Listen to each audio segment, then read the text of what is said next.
So there's a lot that's still not known about the show. Yes. How do you? Hopefully not for us. So. Right. How do you describe it to people? The show is a really tense claustrophobic thriller with a lot of mystery in it, a lot of scares. It's not a horror show per se, and it's not a thriller show, but it has elements of both those, and it's a science fiction show. It's hopefully one in sort of the Ron Moore tradition of being a science fiction show that is about much more than science fiction as well, and has good thematic undertones and really interesting characters and people you want to hang out with. Does it have that gravitas that distinguished Battlestar Galactica? That's our hope. I mean, Battlestar is kind of our bar that we're trying to hit with this show.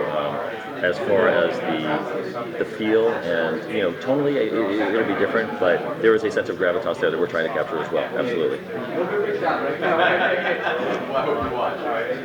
Well, obviously, that attracted you to the show. Take a break after this next one. How did you get involved? I came into the show. I had a deal with Sony, and so they came to me after Cameron. Cameron wrote the script.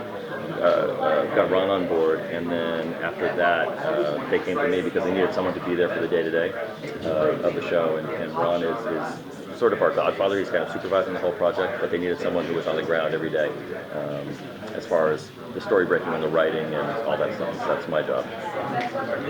Mark mentioned in the panel about being a fan of American Horror Story. Is the idea for subsequent seasons to leave this cast and go to another? No, actually, but there are similarities in a sense. I really love what they did with American Horror Story with kind of taking some of the cast and rebooting them in different actors. I thought that was brilliant.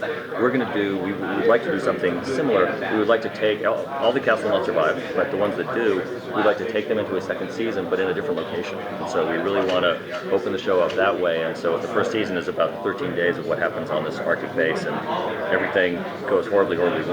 The next season could potentially open in a completely different location, and we do the next 13 days elsewhere. And the mystery would kind of spin off into a new direction and a new location. Is there potential for genre to shift as you go to a new location? I don't know about shift. I mean, I think that we're always going to be scary, and we're always going to be tense, and there's going to be like cool, creepy stuff going on. Yeah. Pretty consistently. And you talked about each episode being one day. Right. So after 13 episodes, it's basically 2 weeks. Right. Would you want to keep that? Maybe this is more a question for the writer. Is the idea to keep that same, or is it that same pacing, or is it? No, we want to keep the pacing. I think that the idea is to keep the 13-day of it to kind of take the characters along into another season, and then to kind of reinvent other aspects of the show. But really, you should be able to follow from season 1 to season 2 to season 3 if we're that fortunate. Did you do anything differently because you were guaranteed the 13 episodes Yes. versus if you would have had to make a pilot? Absolutely. I mean, one of the big things is when you shoot just a pilot, all the focus is on that pilot, and so there's a temptation, because you need to get the pilot picked up, to overload it and just stuff it full of stuff. Because if you're leaving, saying, oh, in episode 2 we'll get to this cool thing, a lot of times you'll end up pulling that up into the pilot because you're like, shit, we gotta get picked up. And so how are we going to, we got to make sure. And so there's a lot of pressure, which is painful sometimes because it's not the best way to tell the story. And the freedom allows us, even though our pilot is jam-packed, it allows us the freedom to say, hey, you know what, that doesn't need to happen until episode 2, episode 3. This big reveal here can wait till halfway through the season because we know that we're going to be around and that we're going to be shooting every episode. So it's a real luxury. And it's the first time I've been in a situation where you had that kind of pickup before the pilot. Can you talk a little bit about your characters and what the actors are bringing to those roles? Yeah, I mean, definitely about our two big leads. Billy Campbell, who's playing Alan Farragut, who is this very kind of mysterious and complicated guy who has been through a lot personally and a lot professionally, and is coming to this, to try to solve, number one, the mystery of what this outbreak is, but then also his brother, his long estranged brother, is involved in this as well in a very big way. And then our Hataki character, played by Hiroyuki Sanada, who is this really enigmatic figure, who is the one running this base up above the Arctic Circle and has dumped a bunch of money and time into establishing this world-class facility up in the middle of nowhere. Why would he do that? That's going to be a really interesting dynamic between those two to unpack. And then there's other things going on as well, romantic entanglements and things like that happening. It's not soapy, but there are past relationships that need to be resolved, and hidden relationships that characters don't know about that are going to come out over the course of the show. Yeah. On paper, it sounds like, and given Ron's involved, and one can't help but be reminded of the original Snake. Is that very much, the inspiration, or, is it really just the setting?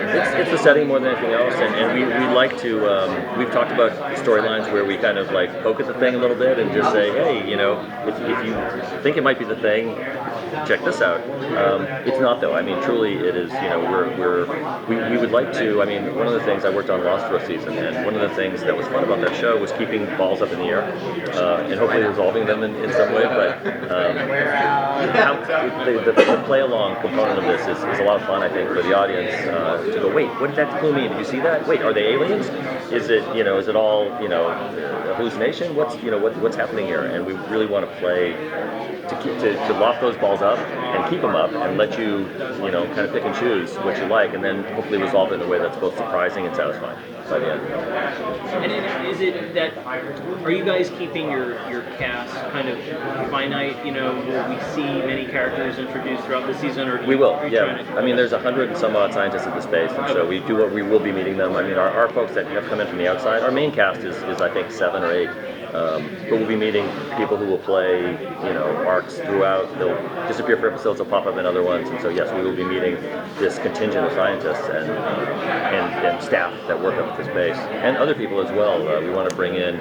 We have plans anyway to bring in some other people from kind of the outside who might come in and have an impact on storytelling as well. So we are very conscious of the fact that we want it to feel kind of tense and claustrophobic, but we don't want you to be like, oh, we're back in the same place again.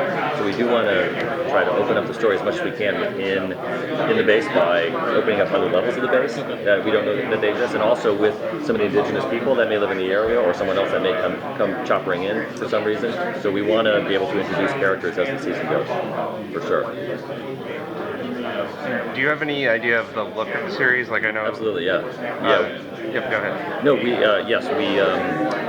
our sets are going to be gorgeous, I think. We're really going for a very, very high-tech, very sleek look at the beginning of the show.